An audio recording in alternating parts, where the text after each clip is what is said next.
உள்ளம் முருகிய வேண்டி நின்றோம் வேலையா. அழகு என்றாலே முருகன் தானையா, எங்க அழகு சுந்தரம் பார்த்து கேட்டு அருள் புரிவாயா.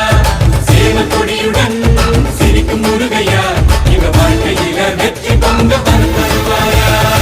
ஆறுபட வீடு கொண்ட முருகனுக்கு அரோகரா, அப்பானுக்கு பாடம் சொன்ன சுப்பனுக்கு அரோகரவும் பேர சொல்லி இந்த ஊரே வந்தோம். உன்னை தேடி வந்து எங்க உள்ள முருகிய வேண்டி நின்றோம் வேலையா.